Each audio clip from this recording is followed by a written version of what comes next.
KXTC Podcast.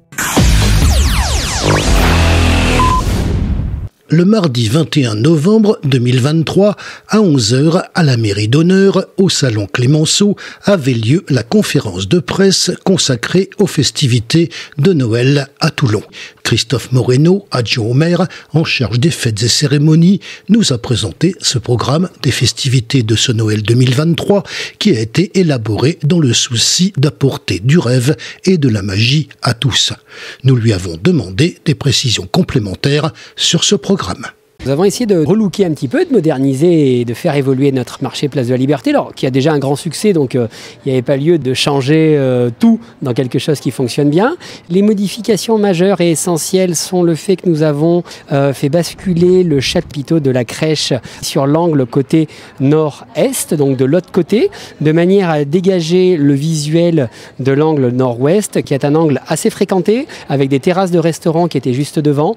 Et c'est vrai que d'avoir ce chapiteau blanc juste devant les terrasses n'était à mon sens pas du meilleur effet, donc on a essayé de retravailler ce design-là. Ça nous a permis en plus de libérer de la place pour faire une entrée supplémentaire de manière à fluidifier la circulation pour les gens qui prennent le train et qui remontent vers l'avenue Vauban et vers la gare. Il y a une entrée supplémentaire là-bas. Première modification avec la luge de Noël, puisque comme j'ai pu vous le dire lors de la conférence de presse, on essaie de travailler en cohérence. On se rend bien compte que la clientèle de la luge est peu ou prou la même que la clientèle de la crèche et vice-versa. Nous avons fait glisser les deux de l'autre côté par symétrie. Deuxième modification d'ampleur, le décor de Noël. Ça faisait plusieurs années que nous avions des scénettes qui, à notre sens, avaient fait leur temps. Elles ont eu du succès. Et l'idée était d'ouvrir un petit peu ce décor-là pour les personnes qui, à la fois, serpentent à l'intérieur du décor, mais aussi pour les personnes qui y serpentent et qui cheminent dans les travées du marché de Noël, de rendre un petit peu plus de clarté, de visibilité à ce décor. Donc, la présence de 7 bulles qui seront mises avec un diamètre entre 2 et 8 mètres, des bulles animées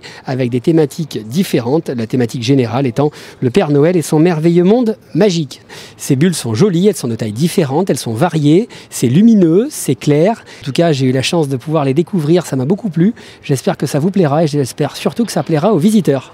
On essaye au maximum de travailler, et ce depuis longtemps, sur la sobriété énergétique. Je vous rappelle que l'ensemble de nos illuminations de Noël sont avec des LED, donc à faible impact en termes d'énergie. Nous avons pour la première année arrêté le flocage de nos sapins. Le flocage, c'est la neige artificielle qui tombait subitement du jour au lendemain sur la place de la Liberté.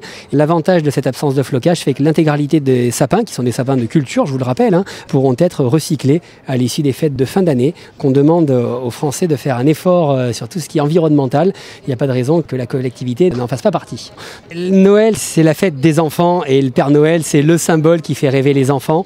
Qu'effectivement, sur chacun de nos pôles, on a essayé de mettre en avant le Père Noël. Ça tombe bien cette saison. Alors il y aura évidemment sur la place de la Liberté, donc le village de Noël avec différentes références, avec cette boîte aux lettres interactive qui permettra aux enfants de mettre la lettre dans une boîte aux lettres avec un cheminement qui sera visible de la lettre. On aura pour la première fois un grand chalet double, un grand chalet de plus de 30 mètres carrés dédié au Père Noël avec un photographe qui sera sur la place d'Armes. Ce chalet-là qui était initialement sur la place de la Liberté, qui était un petit chalet de 12 mètres carrés, va être quasiment 3 fois plus grand avec un photographe, avec une belle décoration et que l'on mettra cette année sur la place d'Armes. Sur la place d'Armes, on a essayé de faire en sorte que ce soit un vrai pôle familial dédié aux familles, aux enfants, avec des manèges, des chalets uniquement dédiés donc à la restauration et le chalet du Père Noël pour que les familles et les enfants puissent trouver leur bonheur.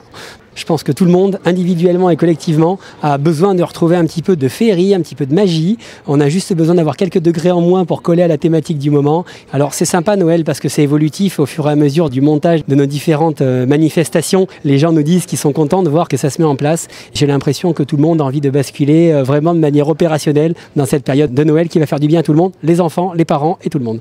Remettre un petit peu les pendules à l'heure en ce qui concerne le temps de préparation du village. Généralement, les gens disent oui, en octobre, ça demande du temps, l'installation des villages. C'est long, ça commence absolument en octobre.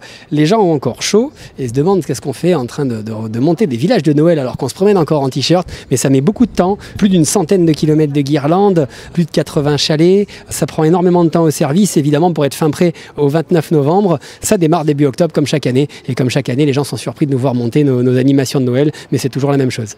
KXTC Podcast.